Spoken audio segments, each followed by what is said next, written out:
Hi, this is Christopher Maloney, and this is your Backstage Pass.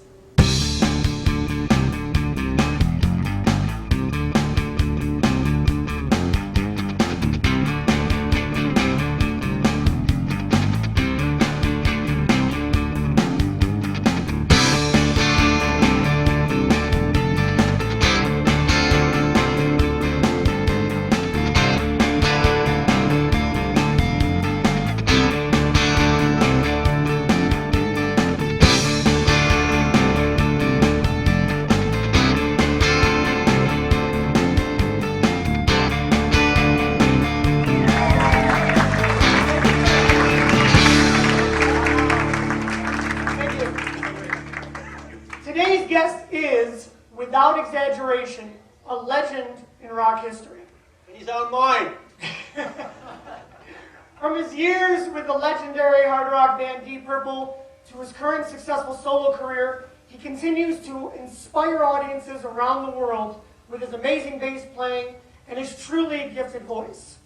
His latest CD, Music for the Divine, also features Chad Smith and John Frusciante from the Red Hot Chili Peppers, both of whom are alumni of this school. He has been given the distinct title of the Voice of Rock. Yeah. Ladies and gentlemen, please welcome to the Musicians Institute, Glenn Hughes.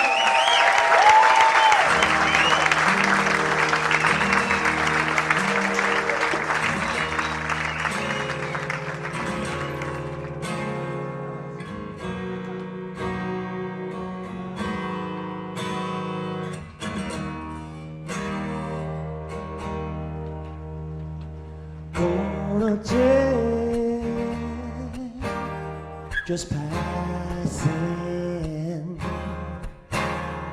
the road I know so well. It seems the more I buy you, I love you.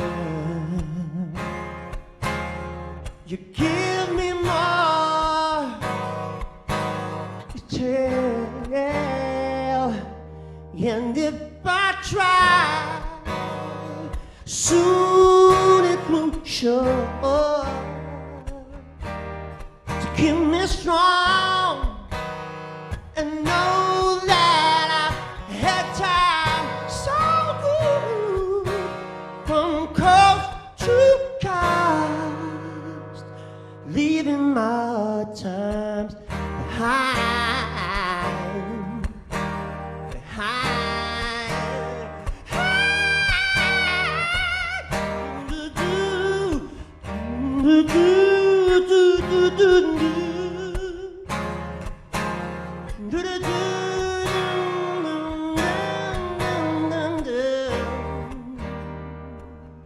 And if I try, soon it will show that I love you, girl, to keep me strong and know that I had time so good from coast to coast,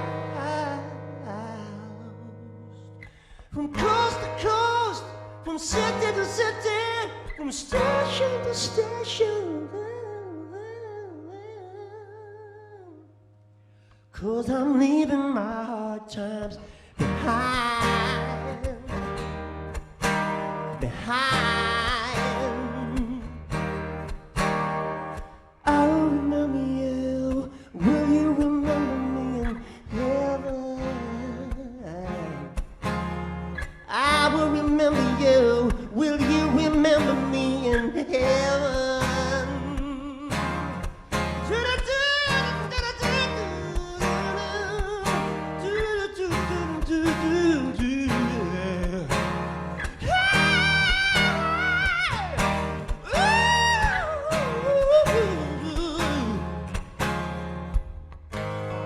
Through my darkest hour, through the pleasure and the pain,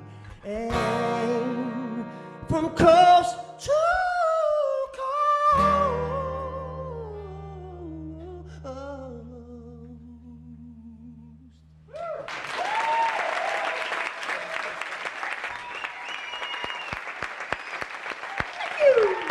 Hughes, everybody. Glenn Hughes.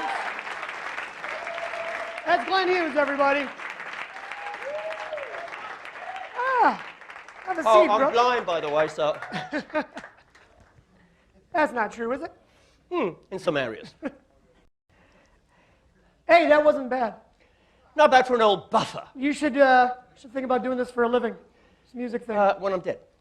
It's always better when you're dead. You know what? Let's start actually at the beginning. Okay, let's talk about growing up. You were born in Cannock, England? Cannock. Awesome.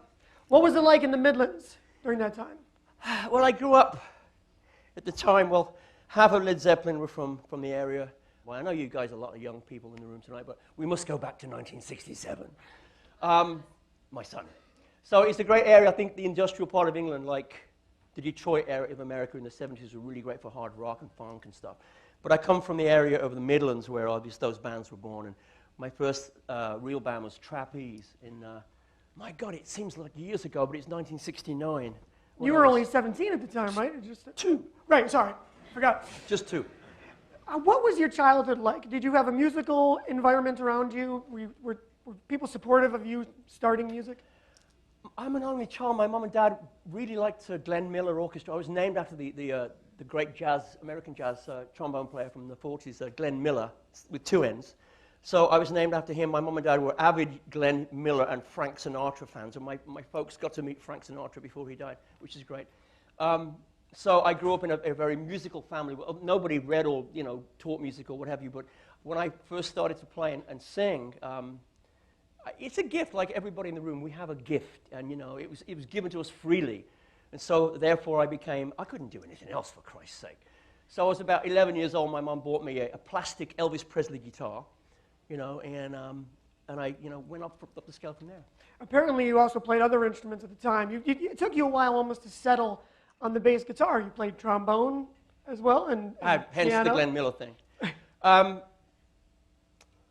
went into the school band, and I went up for a trombone player because they said I had nice lips or something, but that's stupid. But I went for truly, I want, They actually said that. You've got trombone player's lips. The teacher told me that I had nice lips, so I played trombone. Has that teacher done any time? He had a wonderful sense of humor. Okay. So lo and behold, I learned and read music from the trombone, and I went from the trombone to the recorder. Who's played the recorder? We got Come some on. recorder players in here. Give it up. Give it up. I play the recorder. The skin flute? No, the meat whistle. Who said that? We told Glenn that he had carte blanche to say whatever he'd like because we want to get to the essence of who he is. So I'm glad you've started. It was only 3 minutes. I'm British, so I can say anything. So how did you make the jump from those instruments to the bass guitar, which you're most famous for? There was a band. God, this was like in 1968. This is so fucking amazing. There was a band called Finders Keepers. Very hip name for that period, I promise you.